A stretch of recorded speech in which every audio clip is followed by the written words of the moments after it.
जिल्लो खराटे, इतर मान्यवर और वाशिम जिला के सभी पदाधिकारी यहाँ पर सभी को मैं अपनी तरफ से, अपनी संगठन की तरफ से सबों का हार्दिक अभिनंदन करता हूँ। और ये जो संगठन है ये महाराष्ट्र लेवल की संगठन है और ये ट्रेड यूनियन मान्यता प्राप्त संगठन है। तो इसमें सभी धर्मों के लोग जात पात न देखते हुए सब एकजुट होकर के काम करती है। ये संगठन महाराष्ट्र में 17 से 18 जिलों में कार्यरत है और इसकी खूबी ये है कि ये अपने कामगारों के हित में काम करती है। इसलिए यहाँ पर इमरान भाई, शाहिद भाई और साबिर भाई, परशुराम भाऊ, समीर पटेल, समीर खान, गुलशेर खान, मोहम्मद शाहिद, मोहम्मद मुश्ताक, इन सभी लोगों ने हमें सहकार्य दिया। इसके लिए इनका भी तहे दिल से शुक्रिया अदा करते हैं। मंच पर उपस्थित सभी संगठन के पदाधिकारी तथा स्थानीय लेवल के आए हुए जो भी पदाधिकारी और ख़ास तौर पर जो लोगों ने यहाँ इस संगठन के माध्यम से जुड़ना चाहे और संगठन की शाखा या गठित करने का प्रयास किया, उन सभी का दिल से शुक्रिया अदा करता हूँ। दोस्तों, ये कोई राजकीय पॉलिटिकल संगठन नहीं है, ना किसी झंडे के तहत काम करने वाला है, ना किसी समाज के लिए काम करने वाला है। ये संगठन आमतौर पे कंस्ट्रक्शन लाइन में जितने वर्कर्स हैं वो वर्कर्स के लिए हम लोग काम करते हैं। हम खुद भी एक वर्कर्स है, या जितने भी लोग मंच पे बैठे हैं ये अपने अपने तरह के कंस्ट्रक्शन लाइन में काम करते हैं। जैसा यूनुस भाई ने बताया कि आज के तारीख में संगठन 17 जिलों में काम कर चुका है, कर रहा है और आप जैसे भाई लोग इसमें जुड़ रहे हैं। बोलने का मतलब यह है कि जो कोई विभिन्न योजनाएं जो सरकार की आती है, एक मराठीमध्ये म्हण आहे, सरकारी काम 6 महीने था, कब कोई चीज़ रुक जाएगी। तो ऐसा है, उस डिपार्टमेंट में जो कर्मचारी है उस कर्मचारी को 1 महीना होने के बाद में उसको सैलरी मिल जाती है और उसके पास में जो टेबल पे रखा काम जो है 10-15 गज का जो काम होगा, वो काम करने में उसकी जो बेईमानी है, ये शब्द यहाँ बहुत अच्छा लगता कि अगर महीनों के 30 दिन का सरकार उसको जब पगार देती है, अपन जिस डिपार्टमेंट के लोगों से अपना वास्ता है, अपना तालुका जिस डिपार्टमेंट से कामगार विभाग का एक क्लर्क है और वो क्लर्क 1 महीने में 30 दिन उसको काम दिया जाता है और उसमें जो 4 रविवार की छुट्टियाँ छोड़ के जो 25-26 दिन, वो 25-26 दिन में उसके टेबल पे का जो वर्क है वो जब नहीं करता है तो आम आदमी को उसकी बहुत, आम कामगार को उसकी बहुत बड़ी तकलीफ होती है। अब मुझे बताओ, मुख्यालय, जिले का मुख्यालय ऐसे कितना किलोमीटर है? यवतमाल 70 किलोमीटर। 70 किलोमीटर है। अगर 70 किलोमीटर में दिग्रस का कोई बंदा उसके काम के लिए जाता है,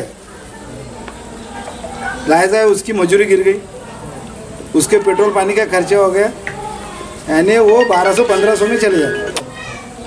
अब वहाँ जाने के बाद में जब उसका काम नहीं होता है तो दूसरे को बोलता कोई फायदा नहीं रे भाई, ये कुछ काम की बात नहीं है, तकलीफ दुनिया भर की है, होता नहीं, ऐसा है वैसा है। तो मैं ये कहना चाहता हूँ बहुत जुने की डॉक्टर बाबासाहेब आंबेडकर म्हणतात की कुठलाही हक्क आणि अधिकार जर तुम्हाला प्राप्त करून घ्यायचे असतील तर तुम्हाला लढावं लागणार आहे आणि हक्क अधिकार हे फक्त लढूनच मिळतात आणि त्याच्यासाठी संघटन महत्त्वाचं आहे। एका काडीला कोणी तोडू शकते आणि जर त्या काडीची जर मोडी बनवली तर ती कोणाकडून फुटत नाही। तो इस तरीके से हम हर समाज के लोगों को लेकर, हर क्षेत्र में, बिल्डिंग क्षेत्र में काम करने वाले लोगों को लेकर इस संगठन को आगे बढ़ा रहे हैं। यहाँ आके हमको कोई चुनाव लड़ना नहीं है, दिग्रस में आके समझो, अभी क्या अध्यक्ष का नाम है इधर, मिसाल के तौर पर इमरान भाई जो है, आज उनकी मेरी मुलाकात हो गई, भैया ने तो बहुत दिन से बोल के रखा वाकई लोग हैं ये है। हमको इमरान भाई के लिए यहाँ आके चुनाव के लिए प्रचार करने के लिए नहीं आना है। अगर वाकई में इमरान भाई समाज के हर घटक के लिए काम करेंगे तो यहाँ का समाज तय करेगा उनको इलेक्शन में लड़ाना है नहीं लड़ाना है, उनको लड़ना है नहीं लड़ना। संगठन बतौर कभी किसी के प्रचार के लिए नहीं जाएगा। हमारा कोई राजकारण से कोई संबंध नहीं है। हमारा वास्तविकता यह है कि हमारा जो आम भाई है, जो सुबह उठ के अपनी मेहनत मजदूरी के लिए घर से निकलता है, बच्चों की परवरिश के लिए, अपने हिस्से की रोटी कमाने के लिए, उसके जो मसले हैं डिपार्टमेंटली, जो उसके इंडिविजुअल यानी अकेले के तौर पे जो बात नहीं हो सकती, जो उसको नहीं मिल सकता, वो संगठन के माध्यम से दे, और संगठन आपके साथ में रहेगा। जब भी ये जो जिम्मेवार लोग आप जो यहाँ भी संगठन के माध्यम से जो चुने जाएंगे, जिनको नियुक्ति पत्र दिए जाएंगे, ये उनकी जिम्मेवारी है। हर आदमी कर नहीं सकता। समाज में, हर घटक में, हर घर में सभी बच्चे जैसे होशियार नहीं थे, एक ज़्यादा होशियार रहता। तो आम समाज में भी कोई भी भाई साधारण काम नहीं कर सकता। तो ऐसे कुछ खास लोग रहते जिनके जरिए से काम होता संगठन के माध्यम से। और मैं ये बोलना चाहता हूँ कि ये जो संगठन है, ये सिर्फ जाके शाखा खोलना, पदाधिकारी बनाना, गले में उसके आई कार्ड देना और हो जाना, और दूसरे दिन पेपर में बात में आ गई, पेपर कटिंग लगाना, यहाँ तक सीमित नहीं है। इस मंडल के तहत मिलने वाली जो 29 प्रकार की जो योजना है, जो योजना में कौन सा बंदा बैठता और उसकी जो कोई अड़चन है, उसके लिए खास तौर पे काम कर। और संगठन की दूसरी ऐसी मांगनी है, इसके लिए हम 5-6 साल से लगातार लड़ रहे थे। उसमें कि 2 मांगनी अपनी पूरी हो चुकी है, वो भी मैं अभी बताऊंगा, क्योंकि ज़्यादा टाइम यहाँ भाषण देने का भी नहीं है। फिर भी कुछ ऐसे मुद्दे हैं कि जो बोलना भी ज़रूरी समझता मैं इस मौके पर भी, कि हमारा जो भाई है, कुछ लोग वर्कर्स है तो कुछ ठेकेदार भी। तो ये जो लोग हैं, ये जो बिल्डिंग लाइन के काम करने वाले लोग हैं, गड्ढे खोदने वाले से लेकर कलर का काम करने वाला तक 12-13 टाइप के लोग काम करते हैं। इसमें वेल्डिंग वाला भी आया, फैब्रिकेशन वाला, तो एल्यूमिनियम विंडोज वाला आया, कांच वाला, सब तरीके के लोग आ गए। तो ऐसे हमारे भाई जिसकी उम्र 60 हो जाती है, सुनो मेरी बात, जिसकी उम्र 60 हो जाती है, तो अपना एक मेहतर ऐसा संगठन है, पूरे महाराष्ट्र में चिल्ला रहे हैं कि हमारे ऐसे बंदे को इस डिपार्टमेंट से 60 साल होने के बाद में 5,000 रुपये मासिक निवृत्ति योजना में हमको बैठाया जाए। ये हमारे अकेले की मांगनी है। ये 6-7 साल से हम कर रहे हैं। हमारा जो भाई है 60 साल के बाद में उसको घर को, देखो अभी परिस्थिति अपन सब लोग देख रहे हैं, सर घरोघरी मातीच्या चुली।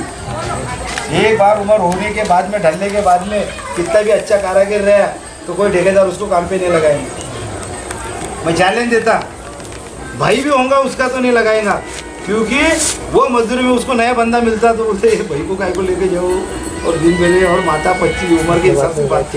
तो ऐसे हमारे जो अभी महाराष्ट्र में बहुत लोग हैं, आज की कंडीशन अपन देखते हैं, तो ऐसे बेचारे लोग ऐसे नाके पे बैठे रहते हैं, कोई उनको लेके नहीं जाता। घर की हालात की कंडीशन, मजदूर आदमी जिंदगी भर मेहनत किया, बच्चे को पढ़ाया, बच्चे अपने अपने संसार में लग गए, ये अकेला रह गया। तो ऐसे हमारे भाई को 5,000 रुपये महीने की निवृत्ति योजना में हमको बैठाया जाए, हमारी अकेले की मांगनी है। तो इस मांगनी के लिए सब जरा ऐसे अगर जोर मिला तो हो सकता हो जाए। आने वाले सदन में नागपुर पे हम संगठन की ओर से मोर्चा लेके जाने वाले हैं। दूसरा हमारा है कि हमने जिस मांगनी के लिए प्रयास किया था कि कामगारों के लड़की की शादी के लिए मुआवजा मिलना चाहिए, तो उन्होंने 51,000 रुपये लागू कर दिए। ये जीत है, और ये जीत तुम हमारे सबकी है। सबने एक साथ लड़े, अपना आवाज़ बुलंद करे, ये हो गया। अभी देहातों में बहुत से लोग गरीब हैं, तो मजदूर तो ज़्यादा सर 50% के नीचे गरीब ही है। किनकी हालात ऐसी है कि उनके घर ही नहीं बने अभी तक। लाना, खाना, दवा खाना, ये तीनों चीज़ों में मजदूर मर रहा है। तो ऐसे भाई को हमारे मंडल की ओर से अटल बांधकाम योजना जो है, ये योजना के तहत उसको घर मिलना चाहिए। और उसमें गवर्नमेंट ने एक मेक मारी भी है कि उसने बैंक का लोन लिया था क्या, ये लफड़ा, तो उसके लिए हमारा विरोध है कि हमको बैंक का कुछ लेना देना नहीं है। वो अटी हमको मान्य नहीं है। अभी उसके लिए ये महीने के 9 तारीख को बुल्डाना के कलेक्टर ऑफिस पे और 7 तारीख को अकोला के कलेक्टर ऑफिस पे हमने निवेदन दिया, धरने आंदोलन किया। अपने हक के लिए लड़ना पड़ेगा। अरे क्या है, वो इमरान भाई को फ़ोन लगा दिया, बोल रहा कि अभी यवतमाल जाना है। नहीं, जाना ही पड़ेगा, अपने हक के लिए जाना पड़ेगा। हर आदमी अपने परिवार के लिए लड़ता है, और इसमें कुछ पैसे भरना नहीं पड़ता। ये जो इसमें ये कल्याणकारी जो योजना है, इस मंडल में अभी शासन ने तो 1 ही रुपया कर दिया नोंदनी का, 1 रुपया फी, पर वो जो फॉर्मेलिटीज उसके लिए जो खर्चा लगता वो तो सबको लगेगा। ये हमारी मांगनी है। अभी दूसरी मांगनी हमने डाली कि मजदूरों को अगर 2 बच्चियां है तो दूसरी बच्ची के शादी के लिए भी 51,000 रुपये हमारी मांगनी है। चौथा हमारा है संगठन का कि हमारे परिवार को जीवनदायी आरोग्य बीमा योजना में बैठाना चाहिए। दिन ब दिन हालत खराब हो रहे हैं।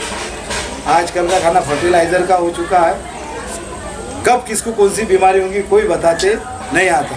तो जो नोंदणीकृत कामगार है बांधकाम कल्याणकारी मंडल तहत, उसके परिवार को बड़े से बड़े दवाखाने का इलाज जो है वो बीमा योजना में होना चाहिए। ये अलग बात है, वो आभा कार्ड है, ये कार्ड वो कार्ड, देखो ये अलग अलग फंडे आते हैं हर सरकार के। अपने हक के लिए क्या है, और भारतीय राज्य घटना ने अपने को सबको वो अधिकार दिए है। ये तो सरकार की जिम्मेवारी है। जो भी सरकार आती है, अन्न वस्त्र निवारा शिक्षण आरोग्य हे सरकारने सामान्य लोकांना दिलंच पाहिजे आणि सक्तीनं दिलं पाहिजे असं भारतीय राज्य घटनेमध्ये नमूद आहे। पण शासन करते, शासन में रहने वाले लोग सिर्फ अपना उल्लू साध्य करने के लिए हर तरीके के शक्ल का इस्तेमाल करते रहते हैं। मैं किसी एक राजनीतिक पार्टी के ऊपर ब्लेम नहीं कर रहा हूँ। ये आम बात है कि हर तरीके का समाज जो महाराष्ट्र में भारत में रह रहा है, उनका सबका ख्याल रखने का एक ही ग्रंथ है, वो भारतीय संविधान। जब संविधान सुरक्षित रहेगा तो अपन सब सुरक्षित रहेंगे। ये जो बातें हैं ये समाज से हट के बातें हैं। ये जो संगठन काम कर रहा है, हम किसी ही राजनीतिक पार्टी का लेबल लगा के काम नहीं करते। आज ये यहाँ शाखा गठित हुई है, साल भर में अगर इन्होंने काम करना बंद कर दिए तो संगठन का काम चालू रहेगा।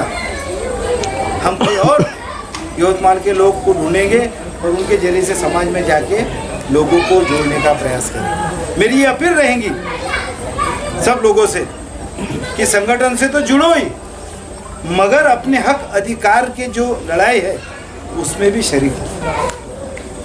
देखो ये जो बातें हैं ये समाज के हित के लिए, हर किसी के हित के लिए। और अपने तो जो जानकारी है, कोई भाई अभी नहीं आया होगा, कल काम पे मिलेगा तो उनको बोलो कि भाई ऐसा महाराष्ट्र इमारत बांधकाम कल्याण मंडल में ऐसे ऐसे रजिस्ट्रेशन होता है।